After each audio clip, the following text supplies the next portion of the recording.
This video is brought to you by GameMaker. And if you've ever wanted to get into game development, GameMaker does this really crazy thing where it's free. Just start making and only pay when you want to release your game to the world commercially. It's fast, it's user-friendly, and there's easy-to-follow tutorials, plus a dedicated community to help answer even my questions. How make man jump? GameMaker is a 2D game engine that's helped bring some of yours and my favorite recent experiences to life, like UFO 50, Chicory, Anton Blast, and of course, Yahtzee's own Starstruck Vagabond. Ooh, are we talking about GameMaker? I love that program, it's so easy to use. As well as Starstruck Vagabond, I also used it to make all 12 projects in my 12 games in 12 months Dev Diary challenge. And I couldn't believe how much sex I got out of that. None. I got none at all. Which I couldn't believe. So what are you waiting for? Head on over to the GameMaker link in the description and start cracking away today, because we want to play your game. Yeah, looking through this list, I'm seeing one of you made Armpit Fart Tycoon, and I've got several questions for you.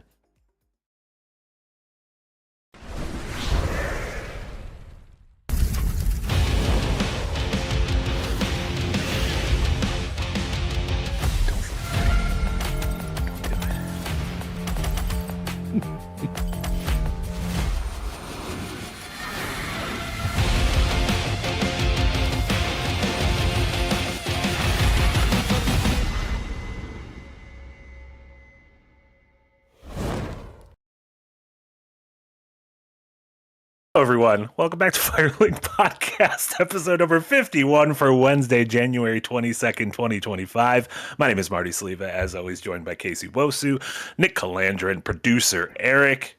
Welcome back, guys. This is 1 week after the draft. How have you guys felt? I think things are looking good for hard games already.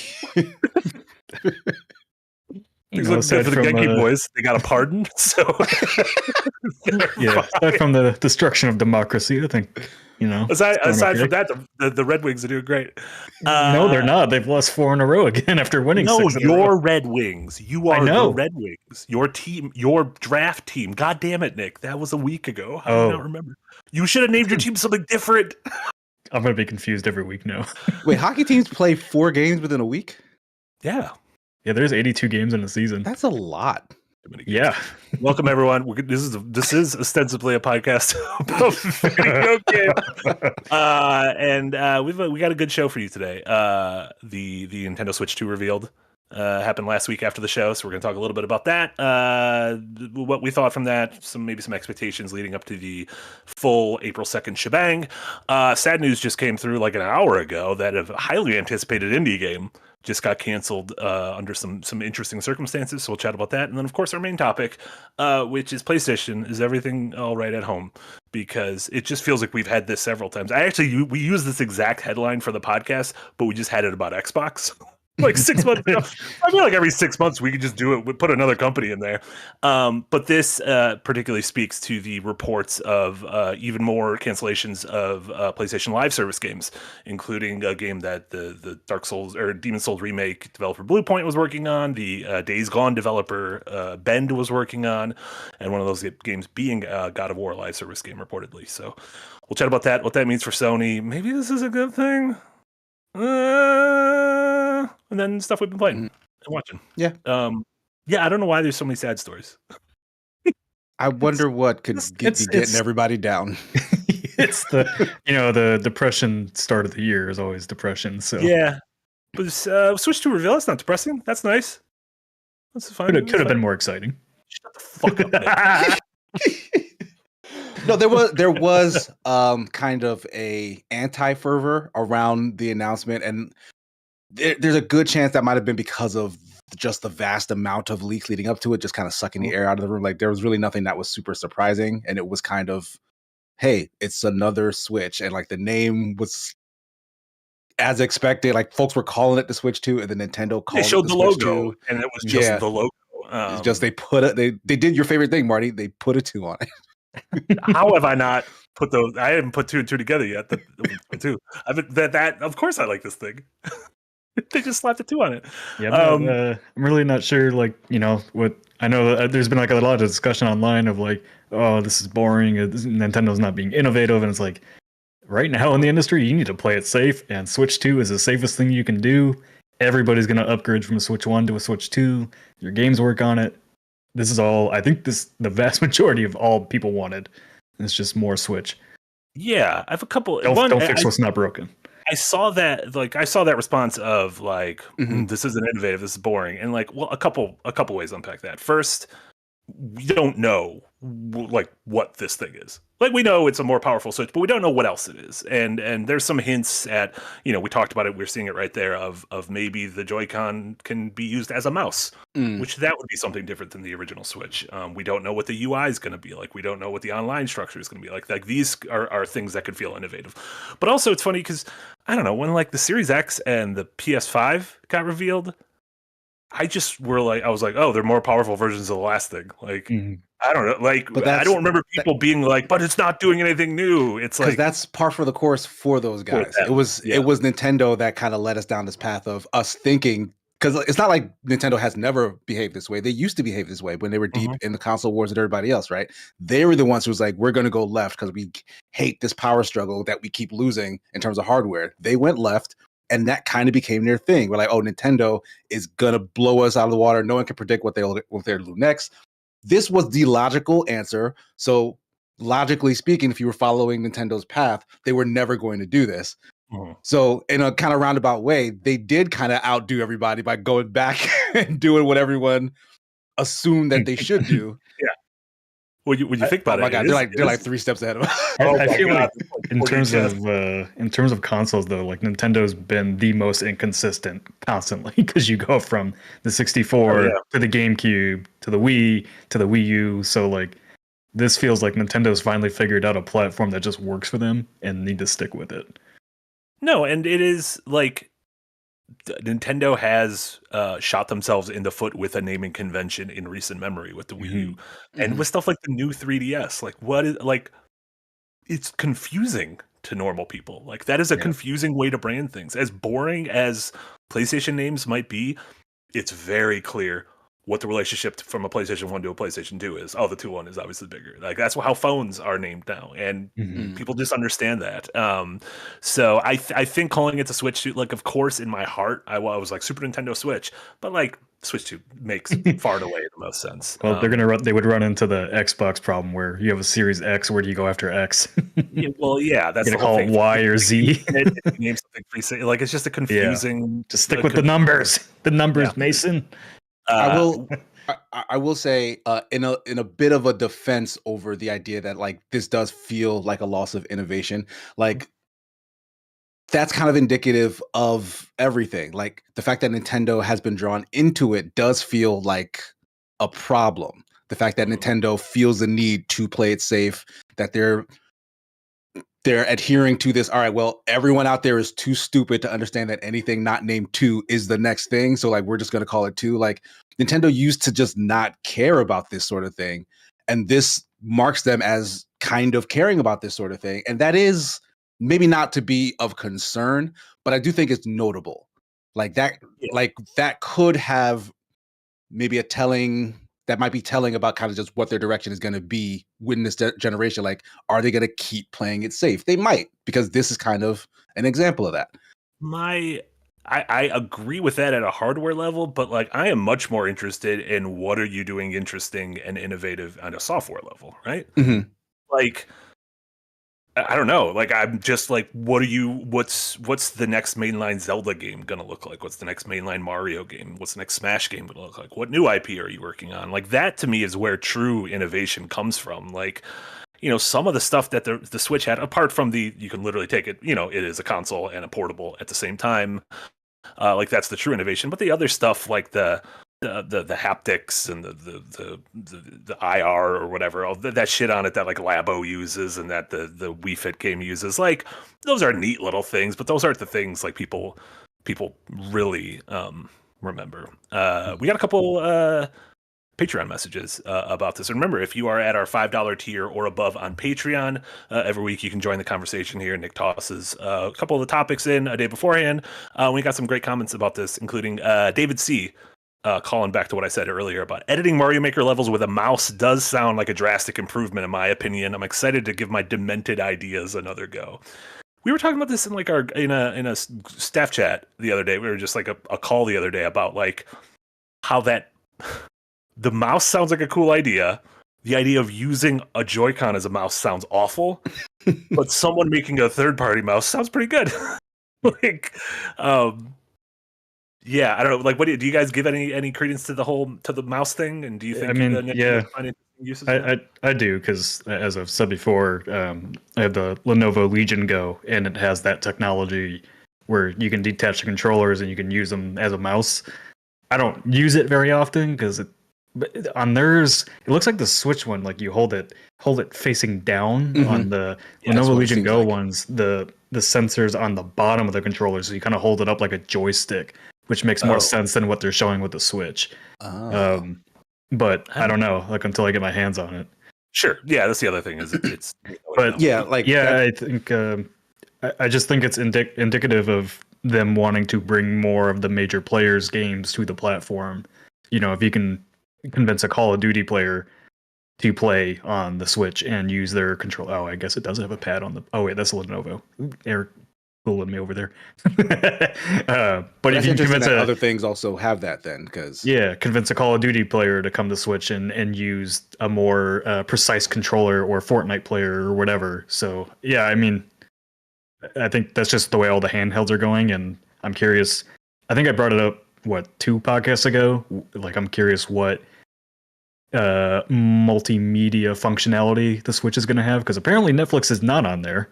As you were Brett's lying to me, or I lied to everyone. It's more likely that I lied to everyone than Brett somehow is able to make a Netflix icon pop up in the corner of my screen. Yeah, so I mean that's been the major thing with like the handhelds, and why like the Steam Deck was really popular, but people also wanted the functionality of Windows to be able to browse and use it as a little bit of a computer. So I'm curious if Nintendo goes at all in that route to allow you to browse the internet and do stuff with the Switch to make it a more functional device than just a gaming device.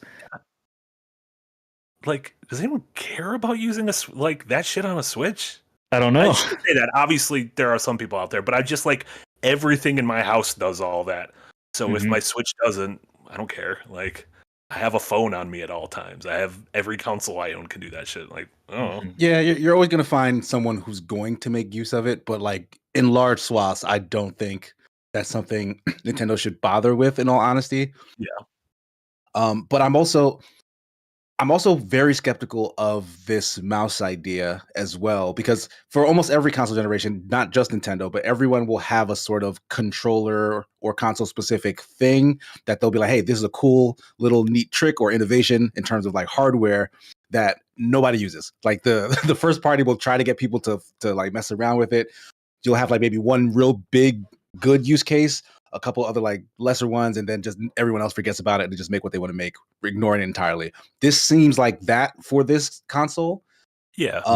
So like, I will not be surprised if this is just kind of a footnote in the console's history.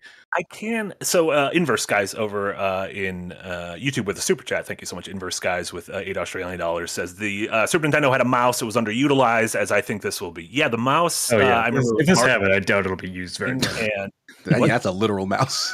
Oh yeah, literal mouse. SimCity and Mario Paint are the 2 games I remember.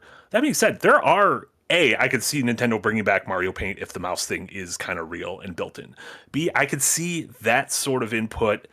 Again, not every game and not most games, but like that would make building levels in Mario Maker more convenient. That would make designing shit in Animal Crossing more convenient. That would turn Splatoon maybe into a more competitive shooter. No one's gonna be using this on cart. Using this on actual 3D platformers or Smash or anything, but like of the 3 main companies, their first party lineups, the Nintendo one kind of gets. I could see the fucking code, the Matrix, the hackers. I mean, one franchise that didn't make it to the Switch that used to be really popular on Nintendo was The Sims, and Sims 4. You know, I wouldn't be surprised to see that come to the Switch too, with some mouse support or something like that. Was The Sims popular on Nintendo? Was The Sims popular on console? Sims 2 was, yeah. Sims. There was like a dedicated Sims game for console too. The original Sims 1 or whatever. I always just consider Sims to be PC games. PC thing. Yeah. Sims 3 was extremely popular on Xbox. I can believe that. That might be an over. You might be using the word extremely a little too hardcore. I could believe it. A couple more of the Patreon messages related to the Switch. JR, Sony predictions for the Switch 3 just about now? No. More seriously, who's the Switch 2 mainly going to be competing with? Rather consoles or cell phones or both equally? Or is there a special niche in the market for this? The Steam Deck and those other mobile PCs that no one remembers the names of. I don't think it's competing against anyone really. Yeah. The computer. Yeah, the computer handhelds now, but yeah, they're all just chasing Switch's success, right? Like they're not actually standing toe to toe in terms of competition, I think, with what Nintendo's doing. And yeah, long ago when they decided that they were going to go left with the Wii, they broke out of the console cycle in a real way. Like they are just separately their own thing, regardless of how many times we try to bring them back into this fold. Like they left E3, like we don't need you anymore. Like the consoles used to, the PS2 released in 2000, or I guess Dreamcast was 99, PS2 was 2000, and then the Xbox and GameCube were 2001. And then the 360 was 2005, and the Wii and the PS3 was 2006. So like they would all collectively almost start a generation at the same time. But then the Wii U just launched in 2012, which was, a year before the other two, which again, still the same. And then the Switch just changed everything. Like there's Microsoft and Sony, I think they kind of need to be aligned on generation shifts now. Like it kind of feels like the PS6 and the next Xbox have to come out the same fall, whatever fall that is. Like, yeah, they're both chasing like whatever is just the most technology. And so like, it's going to be the same across both. Like they're not going to be wildly different in terms of that development. Yeah. I think another big thing is like third parties were very weary of the Switch at first because it was coming off the Wii U and everyone was like, oh, I'm not going to put my eggs in this basket. And then it was very clear that not only is the Switch selling really well, but it has a really big attach rate. And so third parties kind of had to play catch up. And I don't think that's going to be the case anymore, both in terms of relatively big third-party games coming to Switch. Like I imagine this year we'll get Elden Ring or GTA 5 or Red Dead 2, like these, kind of the big games of the past generation. But also I think companies are going to be making exclusive games for the Switch. I think, man, I didn't even think about that. Like just the backlog of games that Switch players didn't get to play. Yep. And if you just poured them over to Switch, like free money. Yeah. Fuck. But that's the thing. I don't think there's everybody in the world's going to own GTA 5. Yeah, because I don't think there's hardly anyone who is just a Switch player. Like, I think Switch is always kind of just a second console. Yeah, maybe like if you bought something for your kid, you're right. Like, sure, but then kid, that might be the only thing. But when you start, like, I can't imagine anyone in our audience. I mean, maybe there is. But I don't know. Yeah, but yeah, at this age, I can't imagine like someone's like, this is. Like if someone identifies as my hobby is playing video games, Switch is their only console, I don't see it. Yeah, I think PC and Switch seems. Yeah, PC and Switch is the big combination these days. But yeah, I mean, I don't know. I can see a lot of people picking up those games just to have them portable. People do that. With the Steam Deck all the time. They pick up a game that they have on console and Steam Deck just so they can have it portable now. Absolutely. So Pixel Grip over in the Patreon also commented on this. The Switch 2 launch trailer had a small disclaimer that not all Switch 1 games would be backwards compatible with the Switch 2. Do you think that'll only affect things like Labo or Ring Fit, or do you think it'll affect more games generally, or do you think the disclaimer is just for Nintendo to cover their ass and that most games will work regardless? I have a feeling 99.999 games are going to work, and I think it is going to be weird use cases like that. Like Labo, like maybe like 1-2 Switch, like games that specifically used whatever the fuck the name of that. It's not AR. I don't know what the thing I'm thinking of is, but like IR, not AR. It was whatever. There was some term IR. I'm sure I think they're like infrared reality stuff. I don't know, whatever that fucking garbage was. Yes, I do think it's just going to be those games. I think like your library of games, physical, digital, AAA, indie, are going to carry over. And then Andy Hunter over in the Patreon as well said, for Switch 2, if it's just a beefed up Switch that lets third-party devs bring their games to Nintendo, I'll be happy. Wouldn't be surprised if their motivations, if their innovations are things that we'll learn about over time, but I do very much do not want gimmicks that will detract from the games, like forced motion controls, expensive gamepad with underutilized screen, all games must be mouse controlled, etc. Yeah, I mean, I think playing it safe is smart. Yeah, just honestly. a refined Switch, better, faster, better UI, better store, better online functionality. Those are way more important to me than any gimmicky feature. Yeah, I mean, that's what Corvus with a $5 dono in the chat, thank you so much. So I'm just glad the Switch is getting an upgrade because it desperately needs it now. Nintendo needs to take advantage of it. Yeah, it is crazy that this thing was 8 years old. It's going to be 8 years old in a month. That's a long time. That's wild. Yeah. It's old enough to drive. 8? Y'all got 8-year-olds in your city? They're wild. And they didn't, like, aside from the OLED screen, they didn't do any refresh throughout, just the light, which was just the handheld one, but yeah. Yeah, and like the OLED, was it more powerful? It was just a better screen? No, just better screen. Yeah. And I still bought it because I'm dumb. I mean, the OLED screen's really nice. Yeah, it is. Yep. I've honestly not been able to tell the difference between the two. Come see I like my how LG C1 C1. really nice. I'm like the last person. I'm like, I don't know. My shit's just on this monitor. It doesn't matter. And the Fungus Finder with a $2 dono. KC, the two consoles I own are the Game Boy Color and Switch. Good. That's a solid. You're on KC's weird list now. That's a solid. Congrats, you made it to KC's weird list. That's hilarious. And then moving on from Switch, and obviously, so yeah, April 2nd is when Nintendo's big event. So if you think back to the original Switch in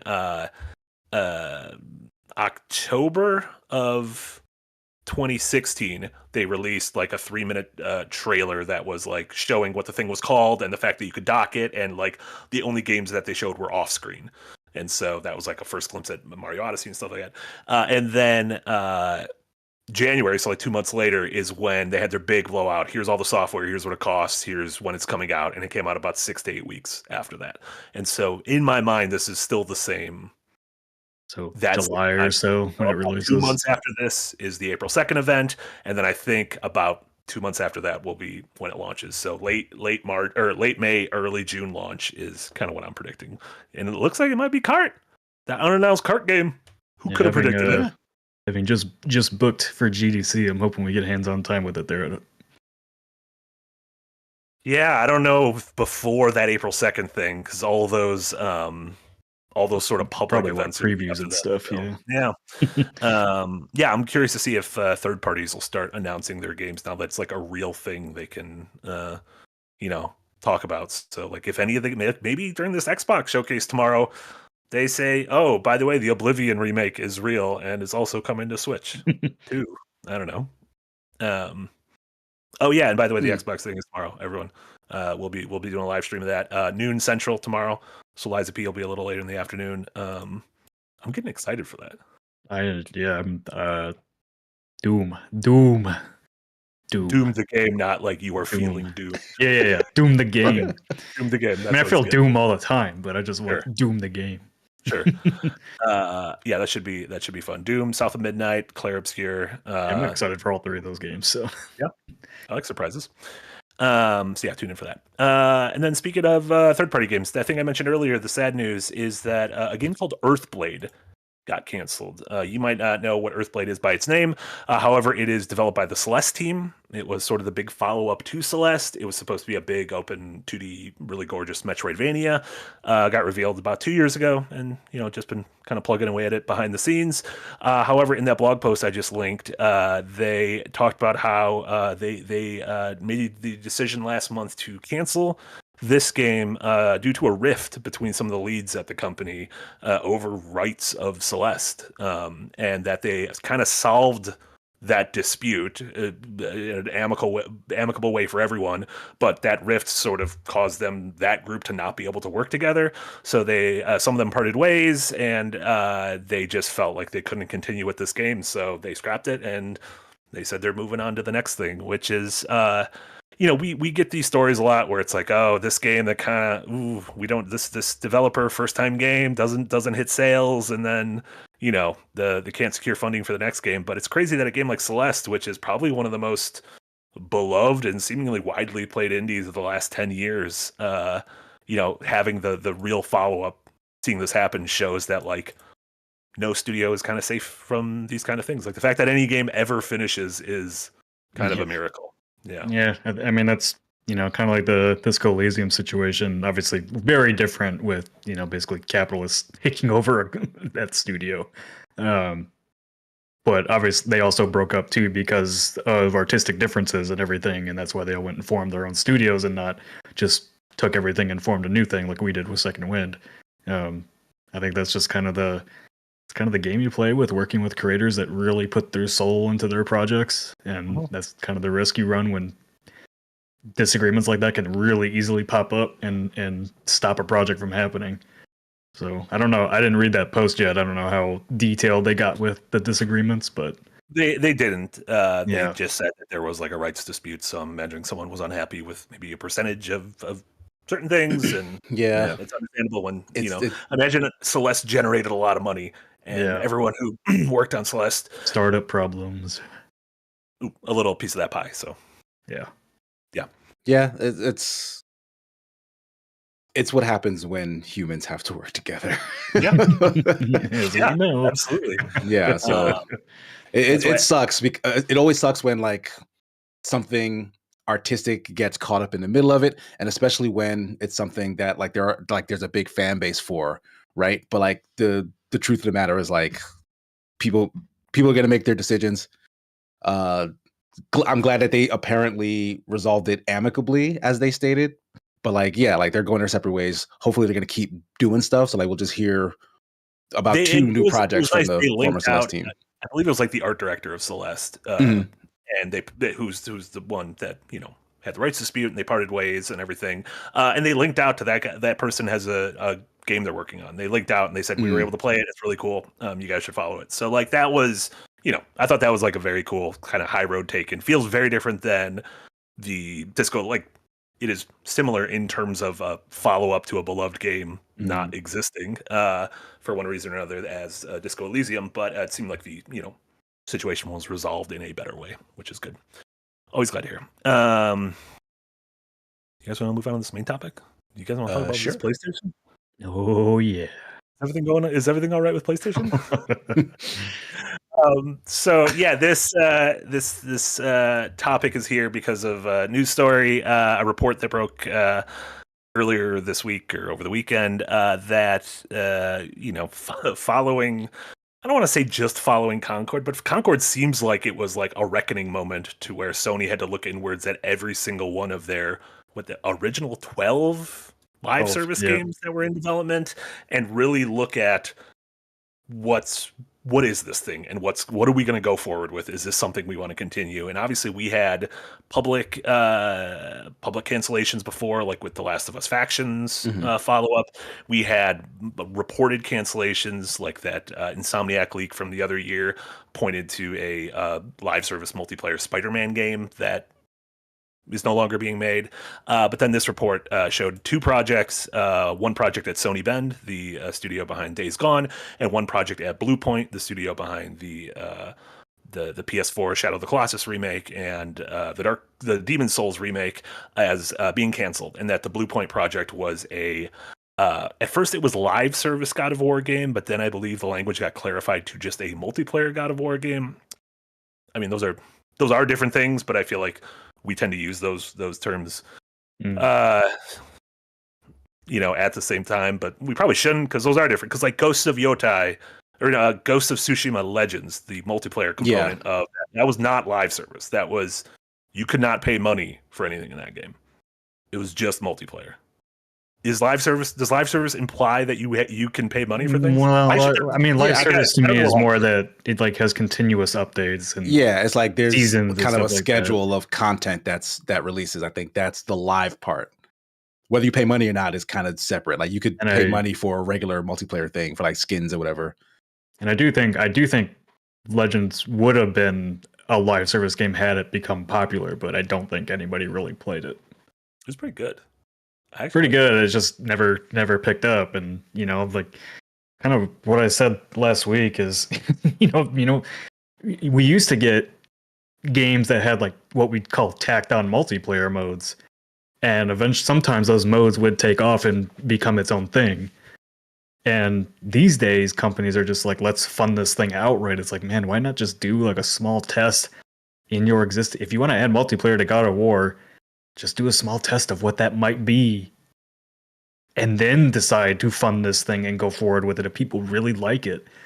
But it's like it's crazy. It's crazy. Somebody in chat said they were supposed to launch 12 new games before the end of this year. That's not true. They were planning to launch 6 of those 12 new live service games before March 2026, and then the rest we're still in development. But I mean they've basically shelved almost all of them now, aside from Fair Games, that new game from Haven Studios, which is supposed to be that kind of heist game, the Horizon Online game, which is in development directly at Guerrilla Games. There's a new studio working on a project codenamed Gummy Bears, which is some sort of MOBA Super Smash kind of crossover. That was Bungie. That was a new studio, right? No, they broke off to form a new studio under Sony. So it was originally at Bungie, but now it's a new studio within Sony to focus on it. And then Marathon, which, is kind of make or break for Bungie at this point. Yeah. Which is scary. That's scary to think about, because I think that's the problem with putting your entire egg basket into the one live service project. Is once those player counts dwindle, then you either have essentially locked yourself to making that game forever, or losing your player base if they don't like your next game. It sort of feels like Bungie stumbled ass backwards into live service. Like they were trying to make a big looter shooter, and then the model seemed to kind of come to them versus them chasing it. What do you mean with Destiny? Destiny was kind of just a big single player looter shooter thing that had like this suite of multiplayer content, and then after several months they gave it an expansion, but that ended up not being enough. The player base was too fervent.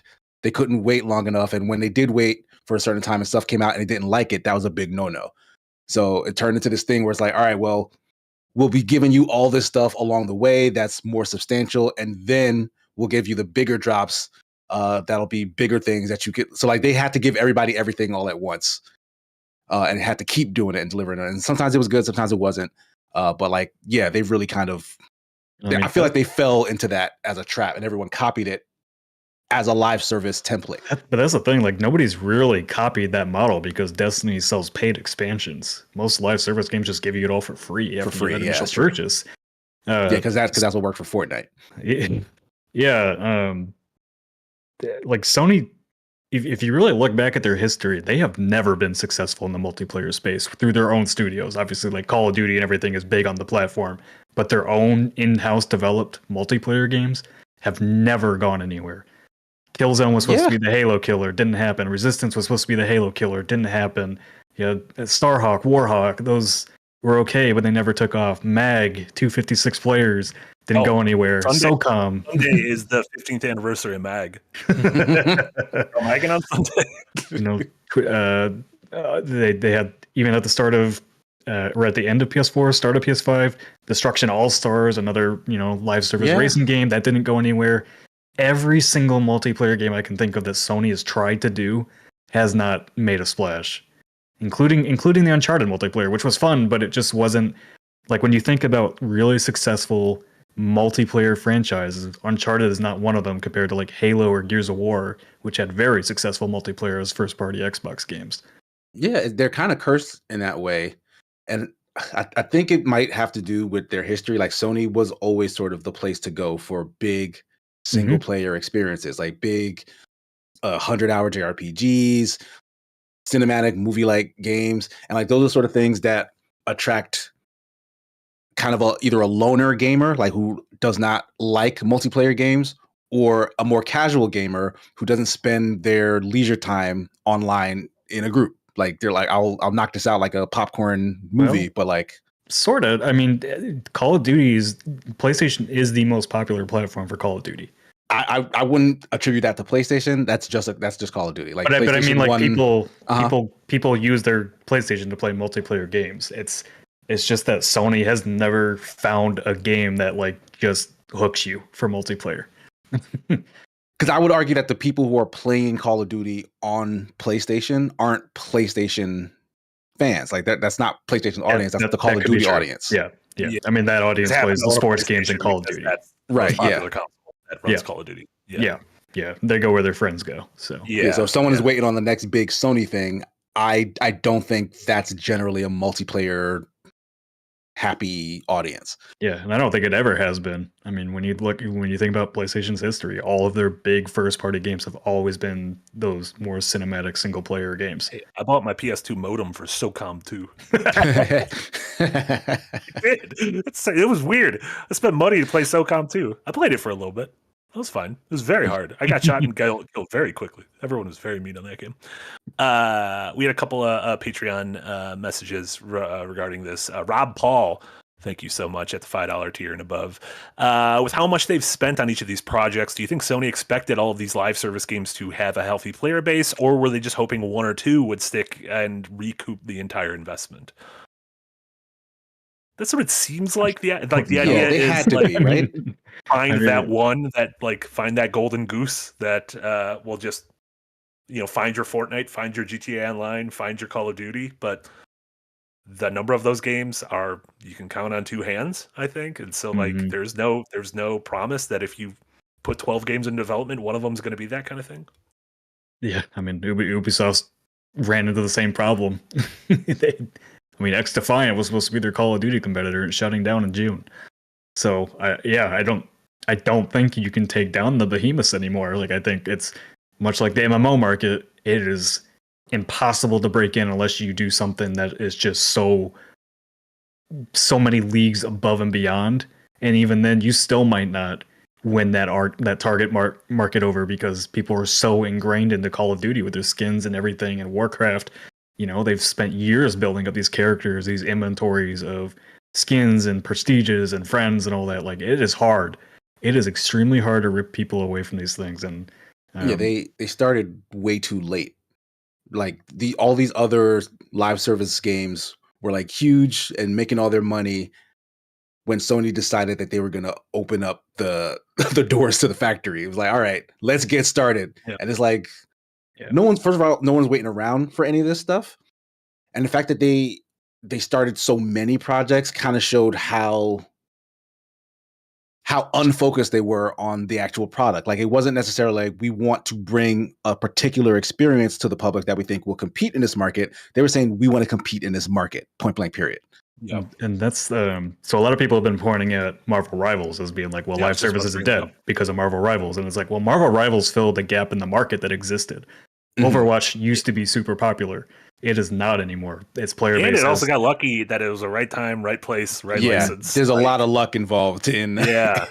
But like you said, Nick, also filling a void that Blizzard fumbled the bag on. Yeah. So I mean, because and that's not the first competitor to that market, because you had Paladins, which I guess Hi-Rez is kind of mostly abandoned at this point. Then you had Gigantic, which kind of tried to enter that market, didn't go anywhere. Not really Battleborn, but sort of Battleborn. I mean, they're very different games, and then Concord kind of that. That's a stupid thing. Like, Concord's gameplay mechanics were really solid, but they didn't copy Overwatch. And I was shocked that they didn't. Like, their game modes were basically domination and a mix of like search and destroy, when they should have been copying Overwatch, and it might have worked. But what's crazy is Valorant did that. Valorant copied Overwatch, but then didn't copy the game types. Instead, they copied Counter-Strike in terms of like, get the bomb and whatnot. And that has worked. Yeah. But Valorant's unique in that way, though. It took the Counter-Strike and then made it a hero shooter. There wasn't anything that really did that at the time. So it also filled in a gap that I think people were looking for. Was a more, I guess Overwatch is very competitive, but Valorant gives you that very quick time to kill element that I think a lot of people like me don't prefer in Overwatch, where it takes forever because you can just heal people all the time. But yeah, I as far as like Ubisoft and Sony go, it's just like it feels like they just whoever greenlit all these projects really just threw spaghetti at the wall and hoped it would stick. And then now, like, yeah, you lose all that money on Concord. You're like, are people really going to stick with this game and play with it? Because that's the question you have to ask. Not if it's a good game or not. It doesn't matter. It matters if people are going to stick around and play it. I mean, the good game part is why they would, right? Yeah. Just make a bunch of astrobots. Yeah. But that's not a live service. Yeah. What are you talking about? They put in a level every once in a while. They put Tomba in the game for Christmas. It's got to be live service. No, it just is really funny that the two big, I guess three, because the three big Sony games last year were Helldivers 2, which is that still getting stuff? Like, is that still? Mm-hmm. Yeah, they're still updating. They had a pretty big solid update player not that base. long ago. Okay. Yeah. And obviously it's getting a movie, so like it seems like they're pot That's committed stupid. too. Just the kicker on that one is Helldivers isn't even a first party game technically. Right. Yeah. Arrowhead isn't owned by Sony. Yeah. And then obviously Concord was the other big release last year, and we all know how that went. And then Astrobot, which won Game of the Year, but I don't know. I don't think sold gangbusters. I'm sure it recouped its cost because it felt like a relatively modest team at Asobi, like a 60, 70 person team. But I don't know. Who knows?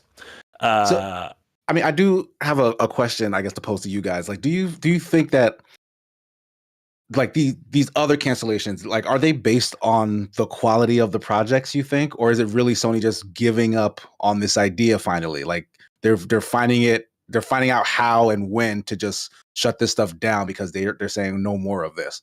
Because at the very least, like, yes, Helldivers isn't their first party baby, but like I think they own the IP, they just don't own the studio, right? I think it really just comes down to them deciding if these games have staying power or not, because that's the only way a live service game is successful at that point. But they canceled a multiplayer Spider-Man game. That makes me feel like it doesn't matter whether, because like that would have sold. Game, like, yeah, like when I heard that, because I had no idea that this was something that they were even cooking. But when I heard that, I was like, oh, they were gonna do like Spider-Verse, like you were gonna get to make your own Spider-Man, and like swing around the city with friends. I'm like, that would have sold, regardless of how it came out quality wise. That would have sold. Yeah, there's like a leaked trailer for it somewhere. Don't show it on screen, Eric, because we'll get a cease and desist. But what's Ted Price gonna do? He doesn't work there anymore. Yeah. Wait, that was the other. I guess related to that, Ted Price, who's been the head of Insomniac. He's been at Insomniac for like 30 years. Like fucking, he was Spyro the Dragon. Is stepping down, just retiring, and I don't think this is a like doom and gloom kind of thing. Even though obviously Insomniac had those leaks and projects were canceled. The Wolverine game, which was announced too early, was a ton of stuff was leaked from it. But I think hopefully they're going to be fine. I don't think this is like a bad sign or anything. I think he probably has a lot of money, and if I had a lot of money, I would also not want to work. So yeah.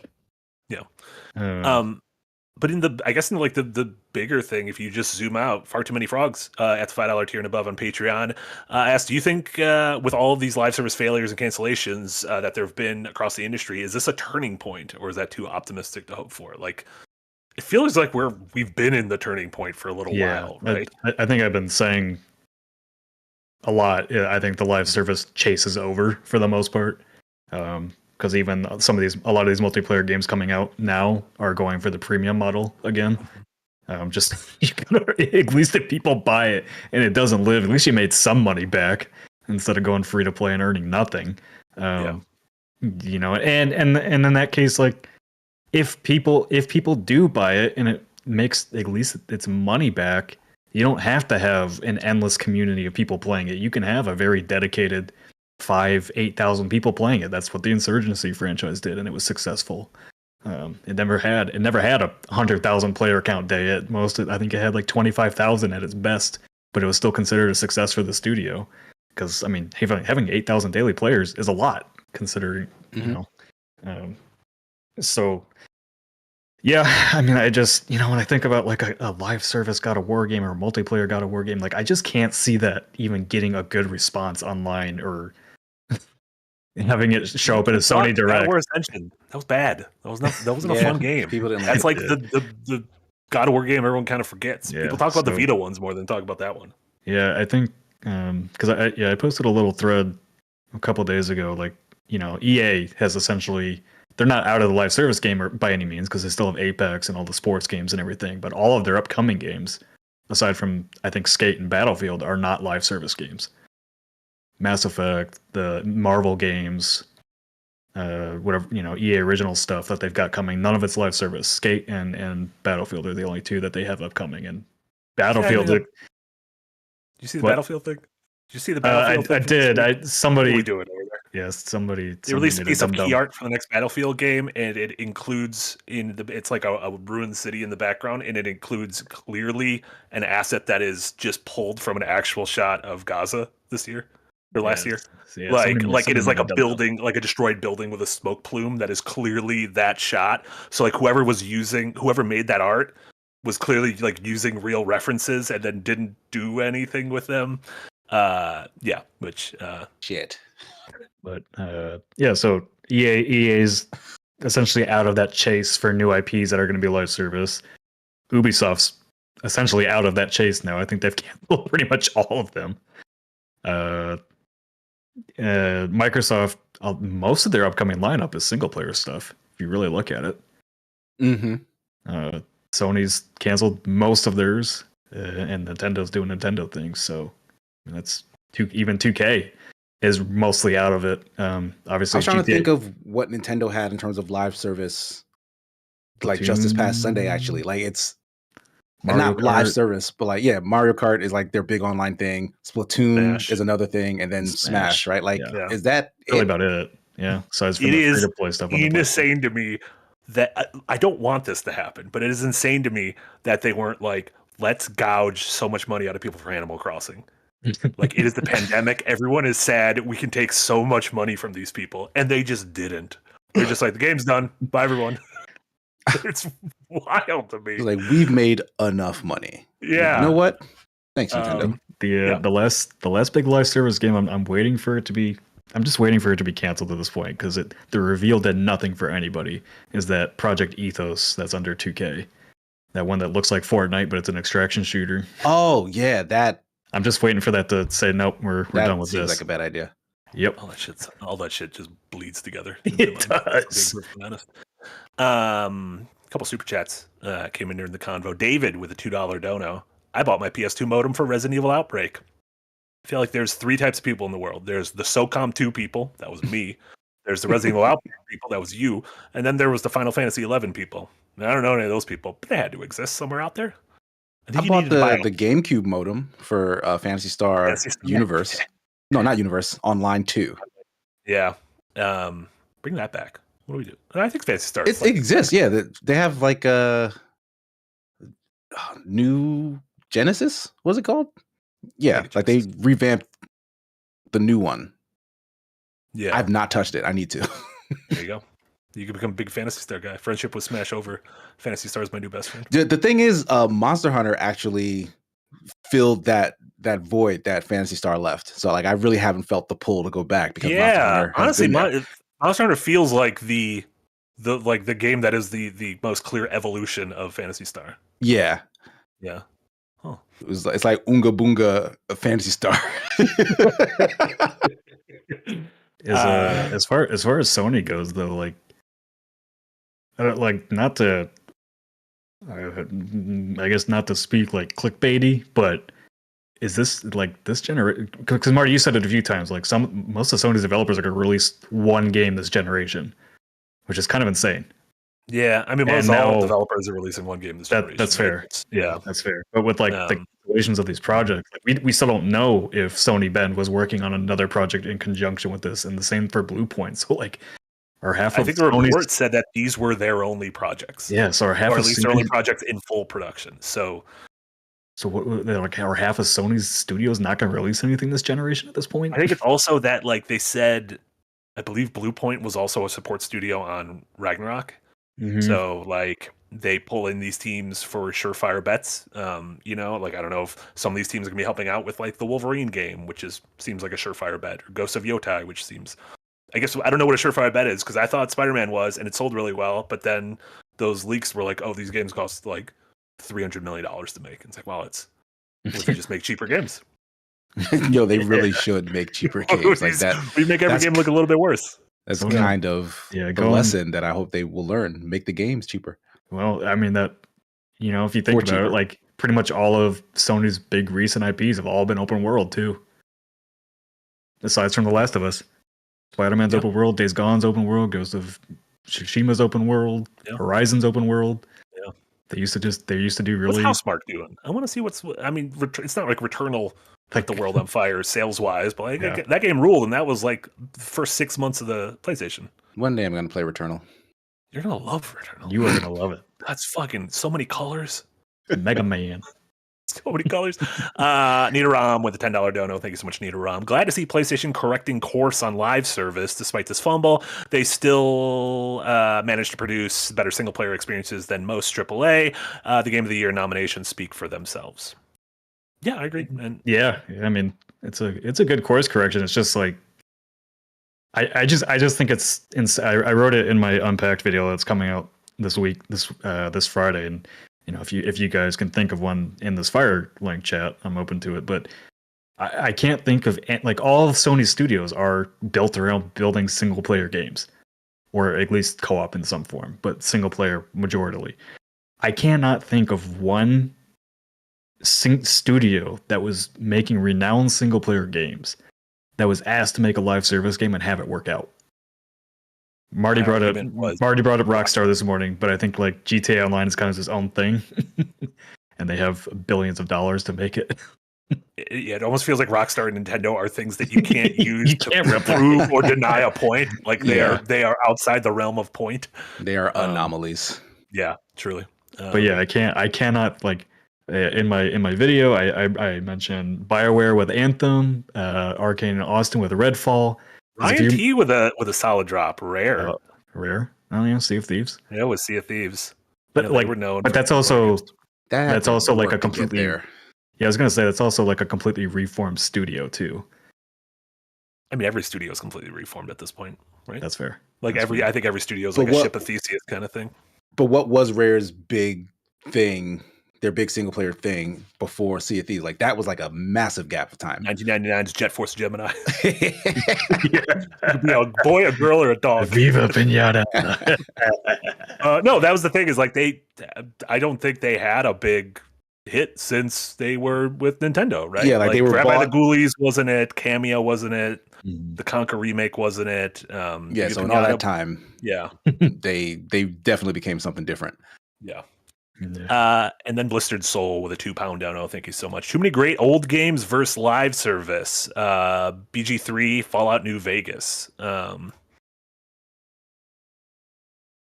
don't understand what that means. Blistered Soul. I read it. Too many great old games versus lives. Oh, as in maybe like it's like hard to do a live service. Like, why would I spend time on live service when there's all these old great games I could go play? Well, I think they put Baldur's Gate 3. That's not very old. Oh, no, that's just what they're playing. Gotcha, Blistered. So it's one of those, I don't have time. I don't know who has time for live service when you're just playing things you like. I guess if you like live service, then you have things you like. Lots of people love live service. You're already playing one.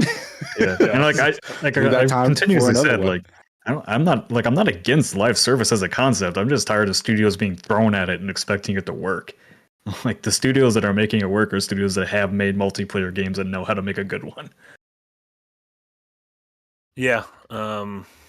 There's also no like, again, like I feel like the point we kind of made at the beginning was you almost can't prepare to make the next big live service game. It's just something you kind of stumble into. And you're like, oh, this was the small thing that ended up being way bigger than we thought it would. Or, hey, we're making this one thing that is called Fortnite. What if we tack on this mode? Oh, no, this is what our company is now. That's what I mean. Like, try these things out before committing hundreds of millions of dollars to them.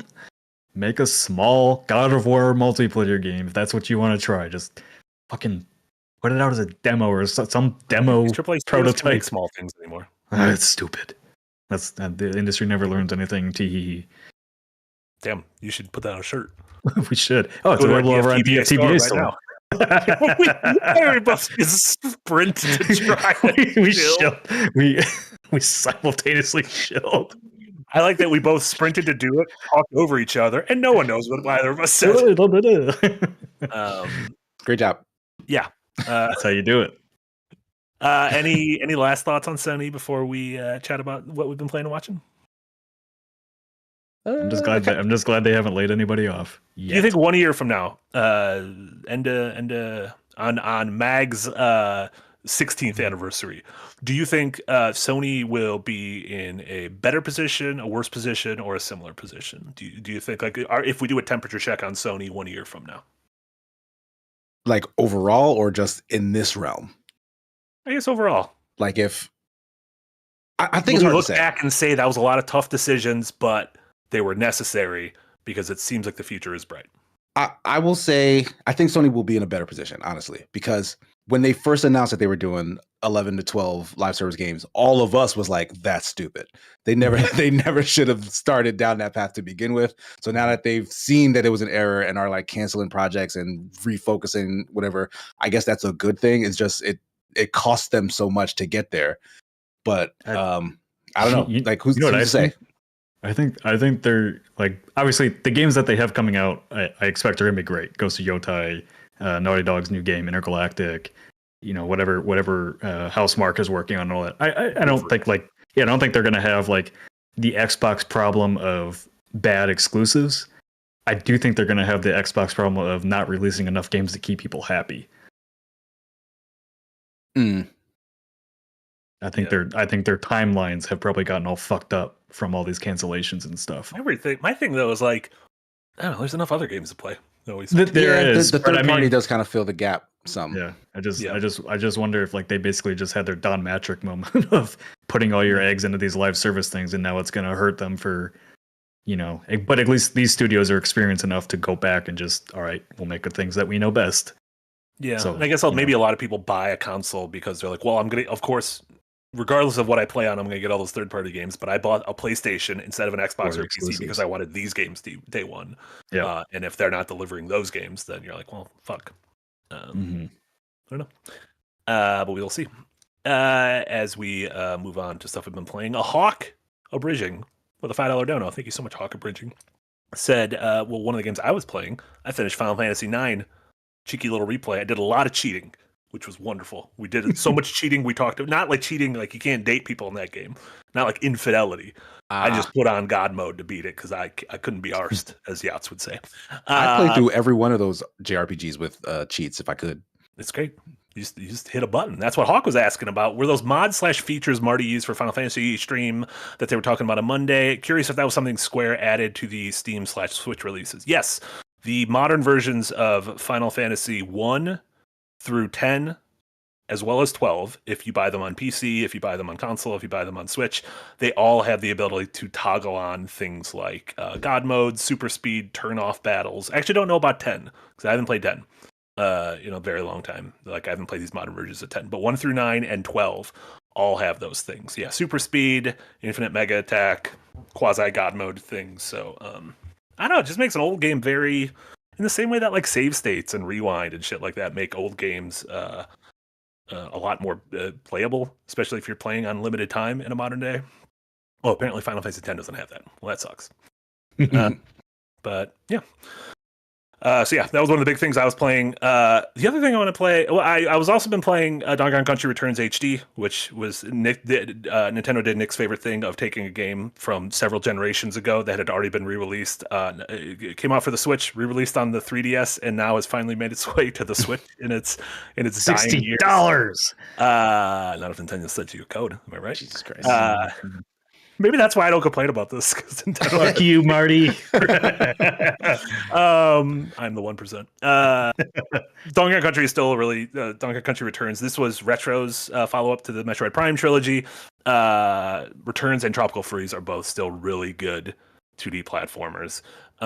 My theory is that Nintendo is priming us. You know who I think's making a big return? You betcha. I think it's Kong. I think this might be the year of the chimp. I mean, he's due, right? Because we saw from the Mario Kart footage like the one big thing people pointed out is Kong seems like he got a big redesign to look more like the movie version of Kong, which is different than the Kong who's like got a bow tie or got like a tie, which is what the Kong is like. Was he not wearing a tie in the cart? Movie? I don't think so. And in Mario Kart, he's not wearing a tie. He looks like movie Kong. He doesn't look like I'm going on a business interview. He wasn't wearing a tie in the movie? I don't think so. I don't remember that. I don't know. I think he is. That might have been a tie. He would look naked without it. That's how. No, he's not wearing a tie. He's literally naked. He's a chimp. He's not supposed to wear a tie. But I think because my theory now is that the reason they're leaning into this Kong and bringing back Donkey Kong Country Returns is that I think the next mainline Mario game, which one of us drafted last week, I'm not going to say who it was, but it was me. I think Kong is going to play a part in it. Mario and Kong, two of them together. They used to be enemies. Maybe now they're allies. Maybe both of their lady friends got kidnapped by someone. That's a big. I like where your head is at. That's like a big swing in terms of because the only time they've shared the space is what Eric is showing right now with the kind of Mario versus Donkey Kong series, which was a spinoff of the old Donkey Kong games or whatnot. For whatever reason, like they don't mix their flagship franchises in that way. Like Mario was always Mario. Yeah. Zelda is Zelda. And then it's like these sort of party games is where they play around. But like that would be interesting if that would be interesting. I'd be interested to see that. Do you think would it be uncomfortable if Mario rode Kong? Yeah, I don't think he'd be good. I don't think everything's not wearing a tie with Kong riding like rhinos and ostriches. But no one's fine with like Mario riding Kong because they're like Donkey Kong is like a more sapient animal than the stuff he rides. It's right, like the Pluto versus Goofy thing, right? Yeah, like he doesn't have like a conversation with the rhino, as far as I know. No, I don't think those creatures they don't speak because he's like the king of the jungle and they're just fucking critters. So why does K. Rool have a crown? Oh, he's like a wannabe king. He's a fucking despot. Is that why he's tossing around all the time? Yeah, exactly. Exactly. Classic K. Rool. So yeah, played a little bit of that. And then something I put an hour into, new release, which let me tell you, I'm excited for. Ender Magnolia Bloom in the Mist. This is a follow-up to Ender Lilies, which I didn't play, but I remember watching, I think you did Hidden Gems on it, Casey? I reviewed it back on the old channel, yeah. That is it's a 2D Metroidvania light Souls-likey elements. Kind of more like an anime visuals and everything. The follow-up came up. It's not a sequel, it's like a standalone thing. The story doesn't tie together. But it just came out today for consoles and PC and Switch and everything. And it got really good reviews. And so sorry, I'm just getting really choked up from Enderlith. No, it got really good reviews, and so I was just kind of like curious. I'm like, man, this is getting like weirdly good reviews, and everything I've read about it was like, oh, the story kind of has like a near feel to it, where there's these things called like homunculi which are almost like these like shells of humans that have been corrupted across the world, and you need to free them, and you kind of get their abilities, and your attacks are almost these like spirits that attack for you, similar to the first game. And so jumped into the sequel and played about an hour of it, and fucking just right from the get-go I was like, oh, this is like moving at my speed. The combat is like a perfect balance of every enemy is like a little bit tough to where you need to think, but not like, oh my god, this is so fucking hard. Like, you know, some of those, I feel like some of these 2D Souls likes are like just like try to filter you out immediately. Kind of lose the plot for the difficulty chase. Yeah. Whereas this, at its medium difficulty, been having a great time so far. It has a bunch of quality of life features to where you can toggle difficulty up or down, and it's nice that the difference is if you make the game easier, you get fewer of a currency that allows you to just unlock extras. Whereas if you make the game harder, you get more of that currency. So it is like one of those, you could play the game pretty easy, but you're going to miss out on these extra things where if you really want the grind and want to play the game really difficult, you can, you know, you'll be able to unlock random cool shit sooner.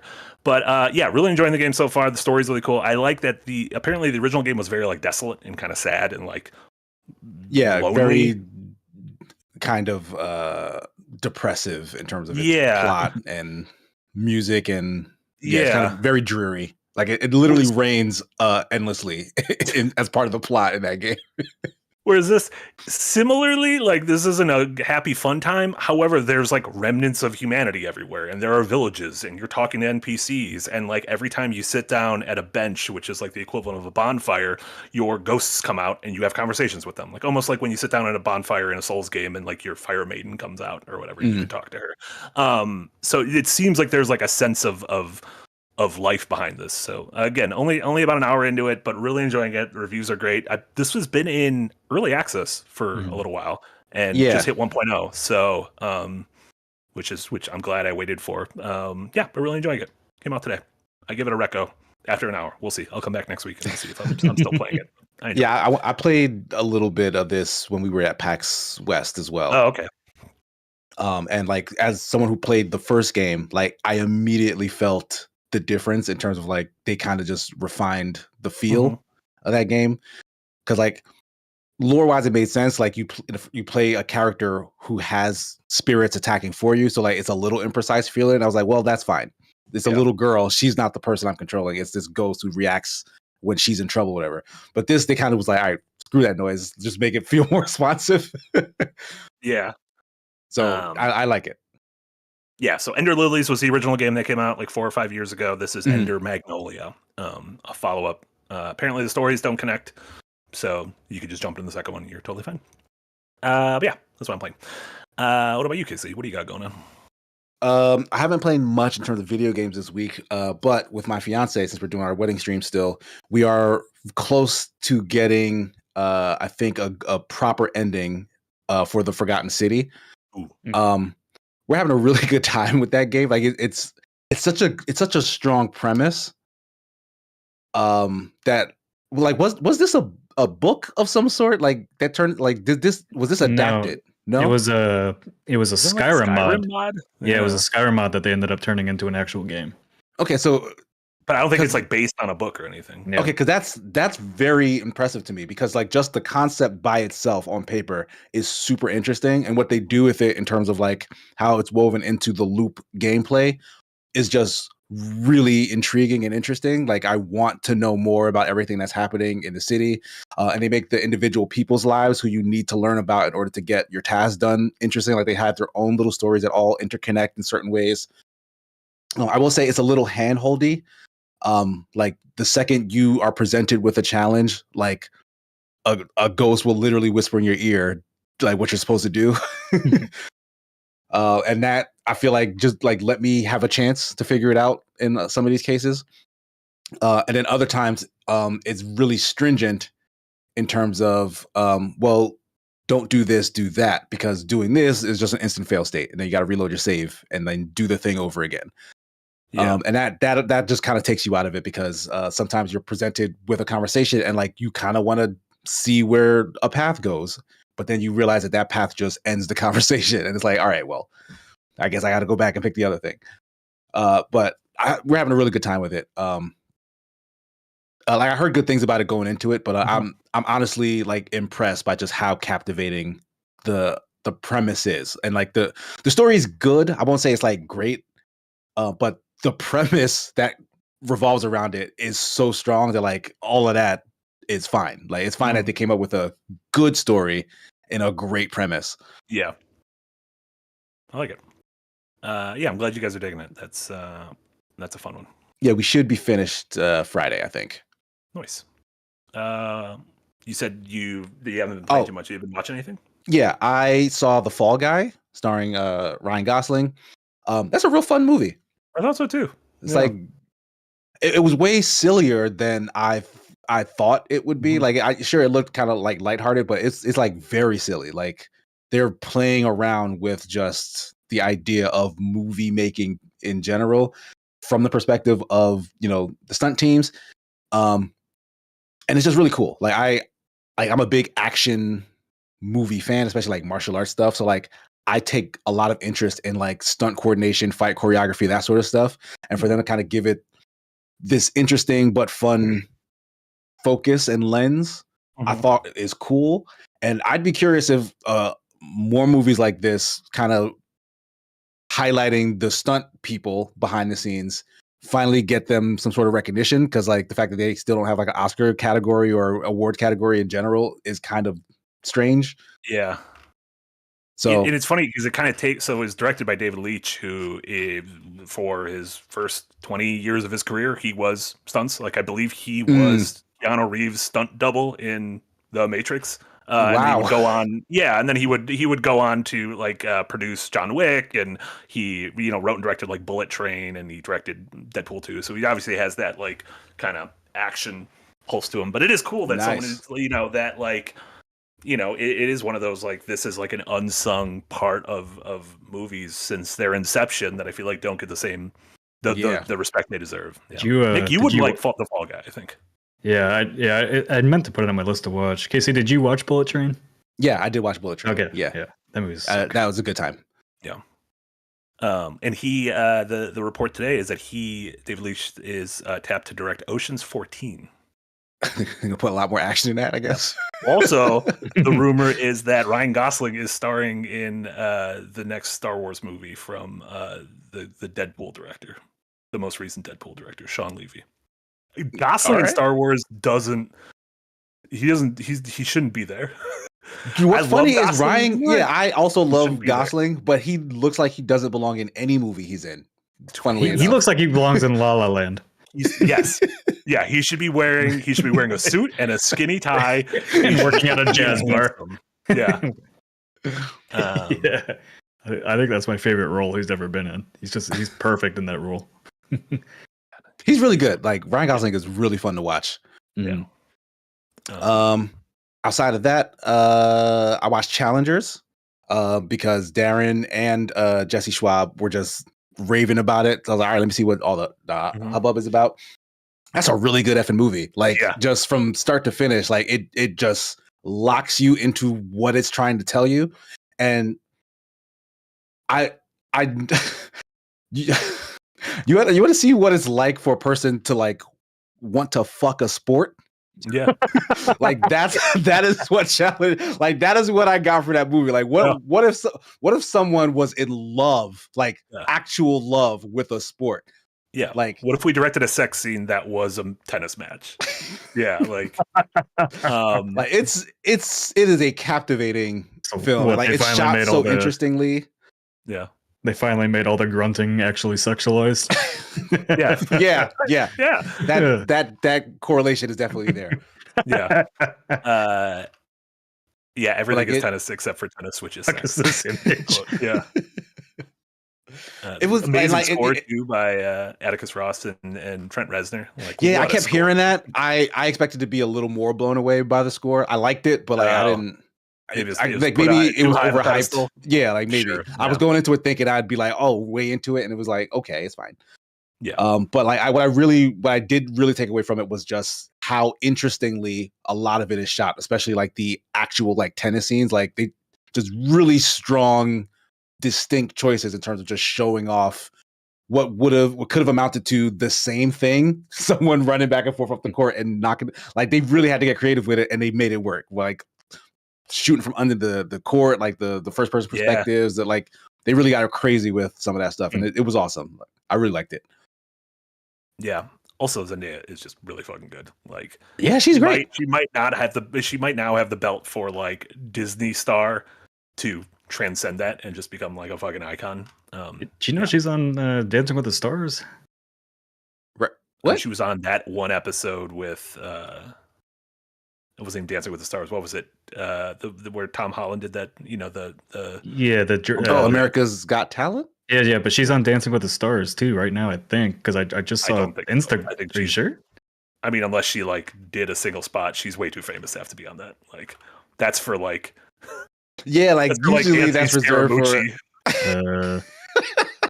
Yeah, it's usually reserved for folks who are like trying, like their last gasps of fame. Yeah, the lip sync battle was the thing I was thinking of from 2017. I don't know. Maybe she's on. I don't know. I don't watch it. I mean, she could do what she wants. Honestly, she was on the Dancing with the Stars last year, but she left. She just left. or she didn't make it. I don't know. I don't want to say you're wrong, but you're wrong. No, when I'm looking at her I'm- TV listing right now, the I'm only looking TV at a show she's news been on story since with it right 2019 now. is Euphoria. Like maybe she popped on to be like, and we have a guest today, and it's like she's a guest judge for an episode. No, I because- literally saw an Instagram reel of her dancing on Dancing with the Stars last night. She was on it. I don't. I haven't watched a I don't show know if we since can com- use that as like neither one of you are citing good sources right now. So There's an Instagram reel in this article I switched where she's dancing. 8 years ago, not last year. Oh, the fuck! Nearly I don't know. 8 years ago. Okay, that was a long time ago. that is a long time ago. Well, Yeah, there you what go. I will Yeah, say- today you learned she was on Dancing with the Stars, just not last year. Like that's like her post child career, pre I mean, that adult was career. before Spider-Man. Yeah. Yeah. Like that was before being MJ. Yeah, because she was on like Disney Channel stuff, right? Yeah. I think that's why I said I think she's like the biggest like Disney Channel star to real shit. Well, oh, she I was mean, on Dancing with the Stars. in Britney Spears and Justin 2013. Timberlake were Disney Channel. They I were would Mickey say Mouse 8 Club years kids. ago. I don't know how anything was. I think she's currently at a better place than those two. You think I don't know. Britney Spears and Justin Timberlake, feel like their highs are higher than Zendaya's current high. Zendaya can still go higher, but I don't think she's no. reached Right that now, peak I'm bitch saying yet. right now. Oh, like today. Like of course. Zendaya's- Like, yeah. Okay. yeah, definitely sure. today. But Yeah. Do you think she was never as big as like Brit? I don't. Man. Like Britney Spears was a household name. Like I don't think Zendaya is that big yet. I Like don't across know. the planet. I don't know. Chad, who's more famous, Britney Spears or Zendaya? Sound off I think Zendaya. I mean, Britney Spears was huge for our, your and my generation. I think Zendaya is that for Gen Z. No, that's where yes, like they are in different generations. But I'm trying to be like I guess in my brain, Britney Spears was bigger in. Britney also just had way more drama going around her all the time too. Like Zendaya doesn't really have any drama going on in her life. Like Yeah, Britney she's did. not big enough. That's No, she doesn't have a not crazy true. She family trying No, to. that's when it comes. That's when it comes. Britney was so famous it drove her crazy. Like Zendaya's not there yet. That's it. She's got Spider-Man. Spider-Man will save her. That's funny that Spider-Man is the one going to keep her grounded. Yeah. Flying all over the place. Ha ha pun. You have anything else? Nope. I think that's it for me. Oh yeah, watch Flow. Watch the cat movie, the animated movie. Oh yeah. Let me write that down somewhere. Chat. You We guys talk talked that about up. it for quite a bit yesterday on the Rewind, but animated movie Flow. It's incredible. It's only $5 now on VOD for a rent. It is wonderful. If you like animated movies, if you like cats, if you like movies without any dialogue, and if you just like the Team Eco games, it's an honorary Team Eco game starring a cat. It's great stuff. Nick, for some reason we're going with you last, even though you've been the one playing something big that we should be talking about. But you've got a the chance to best play for some last. Kingdom Come Deliverance. Not the best for last. Mr. Zendaya was on Dancing with the Stars last year. He said yesterday. He didn't say last year. I said yesterday and last year. I don't know when anything happens. You've been playing some Kingdom Come Deliverance 2. I have. You can talk about it in preview terms. Yes. So yeah, I can only talk. There's up to about 10 hours into the game. I've put over 30 into it already. So essentially, Kingdom Come Deliverance 2, from what I can say for the preview, is it's that exact kind of sequel that we always talk about, where the first game shows you the potential of this thing, and the sequel nails it, like Uncharted 1 to Uncharted 2 level of good. Maybe not visually, because like Kingdom Come Deliverance 1 already still looks amazing on CryEngine. Kingdom Come Deliverance 2 looks way better, so visuals, whatever. But the RPG and the gameplay systems of everything in Kingdom Come Deliverance 2 are just refined in exactly what I wanted. I could not be happier with what I've played from the preview, and I was joking the other day, like I completely lost track of time. I over the weekend I played this from like 10 a.m. till 3 a.m. at night, almost nonstop, and I didn't even realize it. And that's the first time I've done that for a game in a long time. Damn. So essentially, if you haven't played like either Kingdom Come game, well, obviously you haven't played 2 because it's not out yet. If you haven't played Kingdom Come Deliverance before, like it's hardcore in the sense that it's an RPG that doesn't hold your hand really at all, and the way it's designed is kind of everything feeds back into the main story and Henry's storyline. So like when you run into like a random quest, it's labeled as a side quest, but it's not.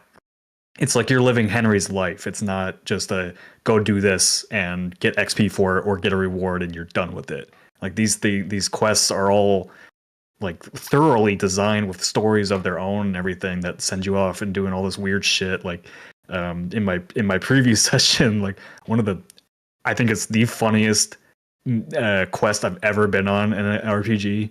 So in the first game, Henry's like the main enemies of the game are the humans, and Henry has real big beef with them because they kill his family. And That'll do it. there's a mission in the preview area that I got to play where you're basically going off to go tell these guys to stop coming into town or they're gonna get the shit kicked out of them because like they got into a fight at the bar and like the peasants do not like the humans for obvious reasons. So you go there and you end up talking with the human and you're like, you killed my family. I kind of hate you guys. And the guy's like, well, the past is the past. Come have a drink with us and let's talk it out. So you can sit down and like have a drink with these humans, and it goes in all these dialogue options where you're basically retelling the events from the past game. And Henry's getting drunker and drunker as it goes on because you keep drinking with them. And after drinking a bunch, next, they want you to go and raid a nomad's camp to steal their beer. And so Henry's drunk as a skunk with this human trying to find this nomad camp in the middle of the woods. And the writing is just so good because he's drunk and the human's singing. You're singing back and forth with him. They're farting, they're burping, everything. And then you get to the camp, some things happen. Then you come back, and the human wants to keep drinking with you. And so, the end of the quest, Henry can't swim, and the guy's like just shit talking to Henry to no end. Like Henry's sitting there like, I'm the best at sword fighting. I can do all of this. You know what you're talking about. And the guy goes, oh yeah, but can you swim? And Henry's like, yes, I can. So you go down to the lake, and then the next scene, Henry's standing out on the middle of a rock and going, how the hell did I get here? What do I do?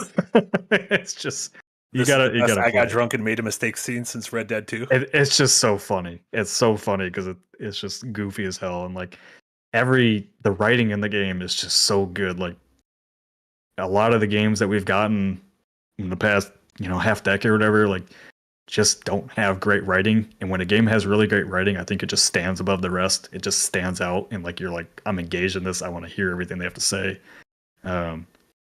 So it's it's a game that I've just been engaged in to everything. Like I just want to see everything. I want to do everything. And it's been a long time that a game has hooked me like that. And a lot of it's really just down to the writing and the characters and everything. And I'm not even halfway done with the game yet, having only gotten to the preview, only talking up to the preview part. But I know like one of the big questions people have had in chat a lot is the combat. Combat is so much better in Kingdom Come Deliverance 2. The first game, I think I talked about it 2 weeks ago, like had five angles you could direct in. Now it's got 4, and blocking and parrying riposts and all that has been much more refined. So like I actually, as much as I love the first game, I can't say I really enjoyed the combat. It was really kind of janky. So much better in this. Like it's just everything is good. So if it keeps up, if it keeps up through the end of the game as it has, and once the review embargo is up later, like this could end up being this. As of right now, is already trending towards being on my Game of the Year list. So Nice. Yeah, if you've been looking forward to this game, like I can confidently say you are going to love it. George Lucas asks, is this an open world game? Yes, it's open world game. It does have 2 maps, which this isn't breaking embargo or anything. They've talked about it before. So there's 2 separate maps, like you're in 2 different regions throughout the game. but it is huge. It is detailed. There is a lot to do, and like I put almost 30 hours in before I even got to the point that I had to stop talking about the game for the embargo, just to give you an idea how big this thing is. So, and the quests are like all like they're fun. There's no fetch quests. I mean, there are, but they make it fun. Like, add story or add some element to it or whatever to make it different. It's yeah. I can't wait to like be able to talk about it more openly. It's kind of why I'm jumping around my words a little bit because I have to be careful to not break any embargoes. But once this review embargo is done, I will talk much more in depth about this game. But so far, like it is yeah. Go just if you have it pre-ordered, you will be happy. I can promise you that. It's awesome to hear. Some people were asking about release date. It comes out February 4th, so 2 weeks from yesterday, I believe. And then Cody asks, does it import any old save game data? No, and if you haven't played Kingdom Come Deliverance 1, which I recommend you do, like you can download some mods if you need to, at least on PC, to make it play a little bit better. And it's like, it's not like it doesn't play bad or anything. The first game, like it's a little janky, but it's not unplayable or anything like that. So it's definitely worth your time if you want to play it. But the second game like catches you up on the events from the first game pretty organically. So there's no reason if you really don't want to play the first game, you don't have to, or you just go watch a story rundown on YouTube or something. I think it's weird. His name's Henry. Henry, yeah. They have like a more like mystical name. It's a. I know it's fantasy. Like, I don't know. Henry's just like I know. Is a it dude named Henry. fantasy? Isn't it No, just it's not fantasy at all. medieval? Yeah, It's like just- I didn't get fantasy. I feel like Just I think old-ass the only Europe. theory is I'm not gonna play this game.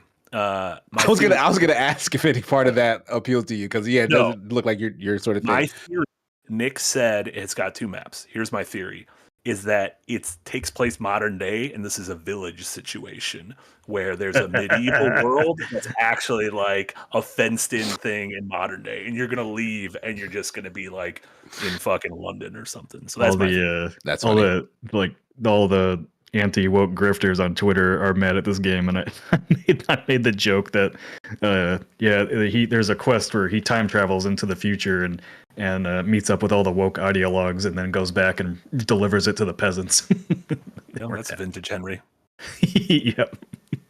I don't even want to ask, but like, what are they mad about? Don't ask. I don't want to ask. Fucking. It's actually kind of funny. It's actually kind of funny. They are mad that in a game that's an RPG where Henry can choose to be whatever he wants to be, whoever he wants to be with, they are mad that he has the option to be gay. Oh, okay. It's pretty funny. I mean, that's par for the course. Yep, it's part for Are you gonna play this, Casey? I'm intrigued, like, because again, like the setting doesn't do anything for me, but like the sense of freedom and the interesting quest design that I've been hearing about, like from Nick and Jay, who got to go to the preview event, has been kind of perking my ears up. Like maybe this is something I could get into and see how expansive it is, like systems wise. Yeah. So yeah, I'm intrigued. It really takes a lot of immersive sim elements, like literally, crime system and everything. So, it's like one of the missions I did. I gambled with a guy, and I just kept playing because I'm dumb, and I lost a lot of my money. And then I got the information I needed out of him, and then he left the pub, and then I went and beat him up and took my money. So that's just beating up the prostitutes from GTA. That's classic. I expected more of you, Henry. You mod. But like if people see you, the systems are like really good in the game though. So people don't just have to see you like beat him up and put him away. If you like beat him up, hide his body, and then walk away, and somebody walks past you and sees the body, and they realize you were close to it, they will still realize like you probably did this, and they're gonna go report you. It's really good. Sweet Henry. Yeah. I wonder if this game is gonna be big. Kingdom Come Deliverance 1 was very big, and it's Dan Vavra, who was sharing pre-order updates on social media, it passed Monster Hunter Wilds on Steam today in pre-orders. That's temporary. Yeah, it is temporary. It's very temporary. That's always definitely not going to sell. Weeks leading up to a launch. It's definitely not going to sell Monster Hunter numbers, but I would not be surprised to see this sell 3 to 5 million copies pretty easily. 35 million copies. 3 to 5 million copies. That sounds GTV numbers. About right. Awesome. Yeah, we'll obviously have a lot more on that leading up to It's going to be a great release for hard games. It's also like a very hard games got this. Yeah. Well, how come you're like, I'm probably not going to play it? I'm like, it's a hard game. It's a hard game, yeah. It's a very funny game too. Like there's not a lot of games I would consider funny. This game has a lot of funny writing in it. Look at the farts. He's got to put farts in the game. Honestly, but the farts do it. Also, like when you get like when people talk to you, even just random NPCs, you can reply to them. And so like if you come back into the town drunk, people will notice that and they'll be like, "What the hell happened to you?" And Henry, you can reply. Might have a problem. We have to sit down about your Henry. Yeah. Well, Henry can reply to them and like he'll be like, "I know you." No, I don't. It's like just classic Henry. Goofy stuff. That's fine. Yeah, it's gonna come. Yeah, that's the kicking off a pretty busy February. We'll have Kingdom Come, we'll have Civilization, we'll have Avowed, we'll have Like a Dragon, Pirates in Hawaii, and of course Monster Hunter at the end of the month. Mm-hmm. For a short month, it's a lot of big games. Before we wrap up for the day, a couple last super chats. So Nixia with a $5 dono from earlier. Thank you so much. And Nixia, Path of Exile 2 has taken over my life. Over 300 hours so far. It's so addicting to me, and I don't even know why. I never really get into games that style. Sometimes a game will just do that. Yeah, a good ARPG can easily hook you. It's just like a good. I wouldn't say Path of Exile's turn your brain off game because that combat's real hard, but like a Diablo or whatever, when the combat's pretty easy once you're powered up, like it's a good just watch the numbers go up game. Yeah, you get into that kind of in that flow state. And then Hawk Bridging following up that Final Fantasy IX question from earlier with a $2 dono. Marty, I could kiss ya, wanting to replay but don't have too much time. Yeah, those modern versions of those classic Final Fantasy games definitely you can have the game respect your time and get through them relatively quickly, which is very nice. How long did it take you using all the cheats and stuff? 8 streams, I think. I think George Lucas has the exact number. He's my stenographer. No, I would probably like 20, 25 hours. I did some off-stream grinding though. So like off-stream grinding, side questing and stuff. But yeah, that was probably the longest of the first 9 Final Fantasy games. The rest of them were quite a bit shorter. Final Fantasy 9 was 9 streams. Thank you, George Lucas. How fitting. Yeah, very fitting.